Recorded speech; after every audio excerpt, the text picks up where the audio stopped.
অখিলেশ যাদবের তীব্র সমালোচনা যোগী আদিত্যনাথের। গত 2 মাসে অখিলেশের পোস্ট মহাকুম্ভ বিরোধী সপা সুপ্রিমোকে বিঁধলেন এভাবেই উত্তরপ্রদেশের মুখ্যমন্ত্রী যোগী আদিত্যনাথ। বিশ্বের বিভিন্ন প্রান্ত থেকে পুণ্যার্থীরা মহাকুম্ভে আসছেন, সপার সমস্যা সেখানেই, এমনটাই বলছেন যোগী আদিত্যনাথ। কি বলেছেন তিনি অখিলেশ যাদবকে কটাক্ষ করে শোনাবো।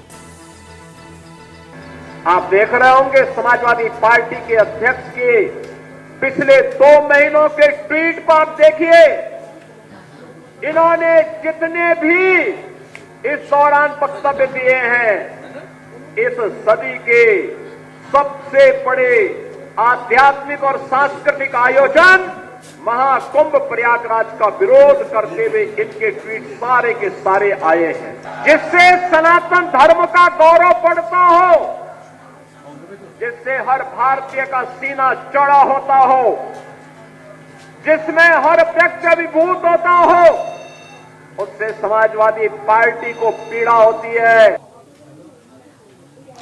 আপনাদেরকে শোনালাম যোগী আদিত্যনাথ তিনি ঠিক কি বলেছেন অখিলেশ যাদবকে কটাক্ষ করে। আমরা এই নিয়ে কথা বলবো। নিউজরুম থেকে আমাদের সঙ্গে রয়েছেন প্রতিনিধি জয়ন্ত চৌধুরী। জয়ন্তদা, কেন এই ধরনের কটাক্ষ করা হচ্ছে অখিলেশ যাদবকে? আসল ব্যাপারটা হচ্ছে গিয়ে একটা বড় রকমের যে বিপর্যয় হয়েছে এবং এখনো পর্যন্ত সরকারিভাবে মাত্র 30 জন মানুষ মারা গিয়েছে বা তাদের প্রাণহানি ঘটেছে বলে বলা হচ্ছে, কিন্তু আমরা পশ্চিমবঙ্গবাসী হিসেবেও জানি এবং সারা ভারতের বিভিন্ন রাজ্য থেকে খবর আসছে যে বহু মানুষ নিখোঁজ।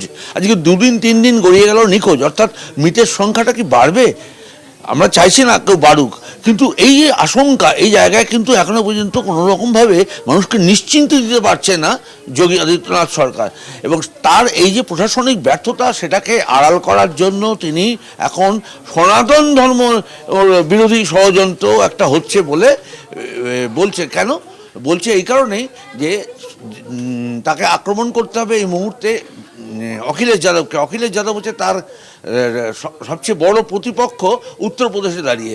তো সেই কারণে তিনি রাজনৈতিক কারণে তিনি এখানেও ধর্মকে টেনে নিয়ে আসছেন নিজের ব্যর্থতা ঢাকতে এবং অখিলেশকে আজকে আক্রমণ করেছেন যে অখিলেশ নাকি এর আগে যা যা বলে এসছেন এই মহাকুম্ভ সম্পর্কে তিনি যে সমাজ মাধ্যমে বলে এসছেন, সেই কথাগুলোতেই প্রমাণিত হয় নাকি এই ধরনের সনাতন বিরোধিতা তার মধ্যে নাকি রয়েছে।